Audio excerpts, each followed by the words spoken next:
Bonjour ou plutôt bonsoir et bienvenue sur ma chaîne. Donc ça y est, on est là pour tester les trois fameuses lampes que je vous ai présentées il n'y a pas très longtemps. En dessous vous allez trouver forcément le lien de chaque revue détaillée de ces lampes.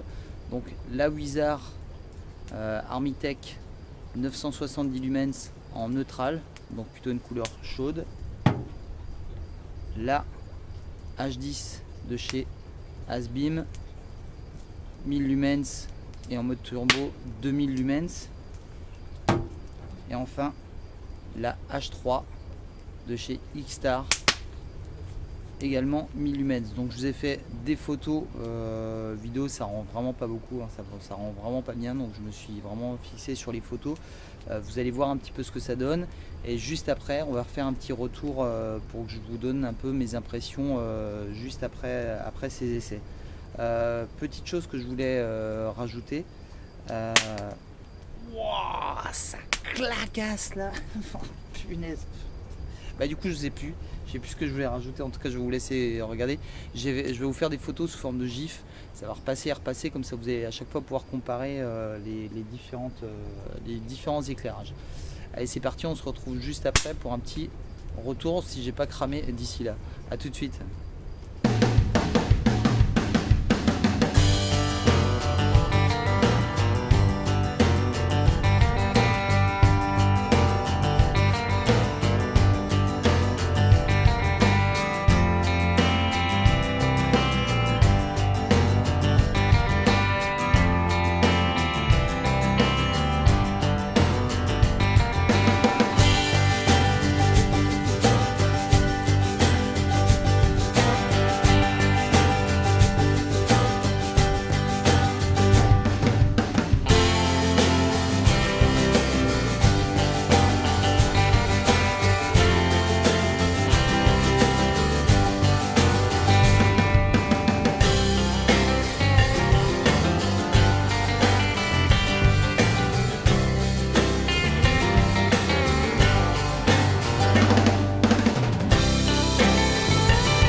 Voilà donc un petit retour rapide sur les 3 lampes.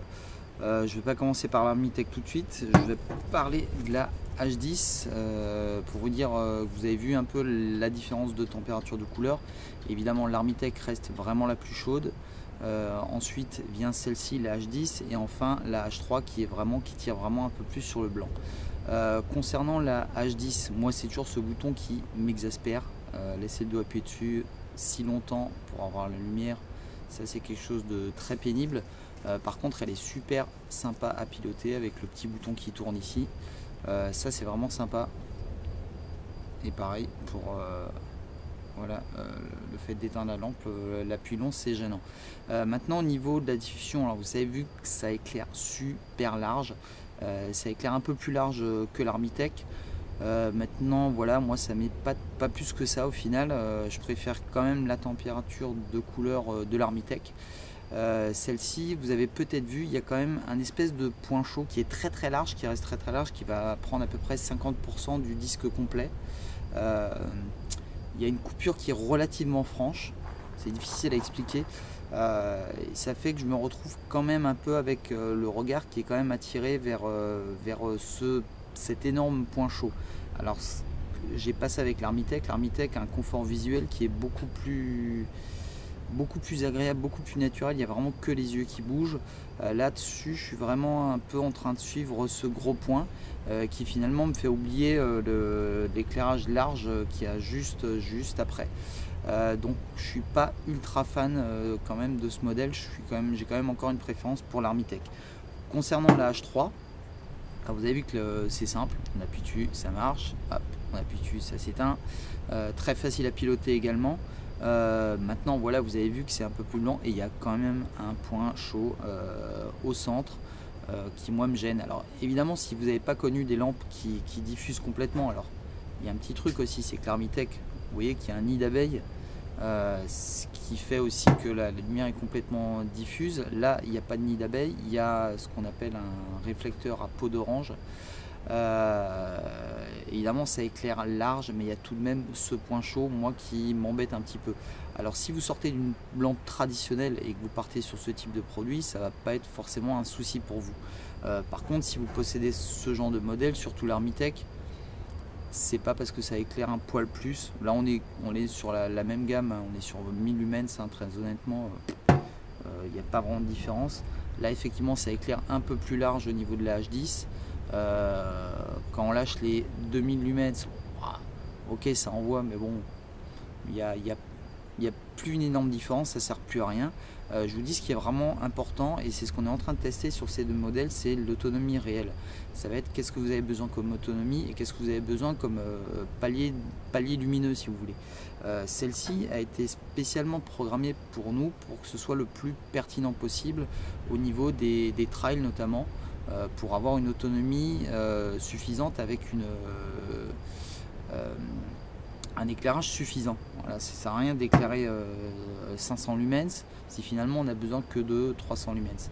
Alors je vous dis, si vous n'avez pas eu ça en main encore sur le mode, alors je vais vous le faire, 1, 2, 3, ça le mode 3, on tient 22 heures et ça suffit vraiment largement. Donc je vous dis, courez pas après les lumens, essayez de voir plutôt au niveau du confort visuel. Donc pour moi, je garde celle-ci vraiment en première, pas seulement parce qu'elle est ultra robuste, elle a des normes de dingue, c'est vraiment pour sa qualité d'éclairage, son confort visuel, et vraiment au niveau des reliefs. Alors, on ne le voit pas forcément, je suis allé un peu me balader sur la plage. Alors le sable c'est très bien pour les reliefs, justement j'arrive vraiment bien à me rendre compte si on voit correctement les reliefs. Il y a du riff, il y a des coquillages, il y a du sable humide, enfin il y a différents éléments, et avec l'Armitech je les distingue vraiment super bien. Donc ça veut dire que si on se retrouve en forêt à courir, on va voir la différence entre une racine, une pierre, si c'est humide ou pas. Donc vraiment pour ça l'Armitech elle est au top. Maintenant celle-ci, on voit correctement les reliefs quand même, faut pas rigoler, mais pas aussi bien je trouve que l'Armitech, même si ça éclaire plus large, etc., si ça éclaire un peu plus fort, vous avez vu sur les photos, Voilà, je suis pas ultra fan non plus. C'est suffisant, ça sert à rien si dans 6 mois ils nous sortent une 3000, une 4000 lumens. C'est bon, ça sert à rien, à moins que vous fassiez de la moto sans phare, je vois vraiment pas l'intérêt. Celle-ci maintenant, c'est évidemment mon dernier choix par rapport à la température de couleur et au fait vraiment qu'il y ait ce point chaud, moi, qui me gêne. Après, sur la tête, les trois ont un super confort. Là, honnêtement, alors j'ai pas couru 10 heures avec, etc. Par contre, ça, voilà, ça bouge pas, j'ai bougé la tête, etc. Ça bouge pas, on a vraiment un confort sur les trois. On trouve facilement les boutons. Je vous dis, le plus embêtant, c'est celle-ci, vraiment avec le fait d'appuyer longtemps pour allumer la lumière. Alors, c'est pas un problème en soi, hein. Si vous partez pour une course, un entraînement, voilà, hop, j'appuie, hop, c'est parti. Je règle ma luminosité, c'est extra, j'entre à la maison, je coupe. Voilà, moi je suis plus à éteindre la lumière, enfin voilà, bricoler, en prendre une autre pour regarder plus loin, etc. Moi j'ai besoin d'allumer, d'éteindre ma lumière et que ça se fasse rapidement. Donc voilà, ça c'est un choix maintenant personnel. Donc voilà, j'espère que cette petite revue vous a plu. Si elle vous a plu, mettez un petit like. Vous pouvez évidemment vous abonner, c'est gratuit et puis ça vous permet de voir un petit peu toutes les nouveautés qui existent. Et aller voir un petit peu le site pour avoir les données techniques. On est en train de le remettre à jour justement, je vous dis, pour vérifier vraiment les réelles autonomies de ces deux modèles qui sont nouveaux. Donc on n'a pas vraiment de retour de retex, de retour d'expérience des personnes qui vont les utiliser. Celle-ci, je peux vous le dire, on a 0 retour. C'est-à-dire soit elle marche tout de suite, soit elle marche pas. C'est aussi simple que ça. Donc ça, c'est un produit qui est ultra super fiable. Si je pars sur une île déserte, je prends ça, c'est clair et net. Maintenant, ces deux modèles ont l'air parfaitement conçus. Il n'y a pas de raison que ça ne fonctionne pas. Au niveau des poids, c'est simplement pareil. Au niveau de la portée, très honnêtement, celle-ci pousse un tout petit peu plus loin, forcément, puisqu'on a ce fameux point chaud. Mais très honnêtement, à partir de 30-40 mètres, à l'œil nu, on voit plus grand chose, hein, très honnêtement. Donc ça suffit vraiment largement d'avoir ce type de modèle qui est pour moi encore toujours un petit peu au-dessus des autres au niveau de la fonctionnalité, etc., au niveau du confort d'éclairage. Je vous dis, mon top numéro 1, ça reste celle-là. Ensuite, je mettrais celle-là en 2, mais vraiment par rapport à l'éclairage, pas du tout par rapport à la fonctionnalité. Et celle-ci en 3, parce que moi ça me gêne, effectivement, le point chaud au centre. Voilà, maintenant c'était mon avis. J'ai essayé de vous expliquer un petit peu. C'est très difficile d'exprimer ça. J'ai essayé de vous le faire voir en photo. J'espère que ça vous a plu, ça vous a convenu. N'hésitez pas à me poser des questions, à les laisser en commentaire, etc. J'essaye de répondre au plus vite. Généralement, ça arrive sur mon téléphone et je réponds. Voilà, et ben je vous dis à très bientôt pour de prochaines nouveautés. Et ben voilà, il ne reste plus qu'à faire votre choix. Allez, je vous dis à très bientôt. C'était Chris Air Jones. Bye bye.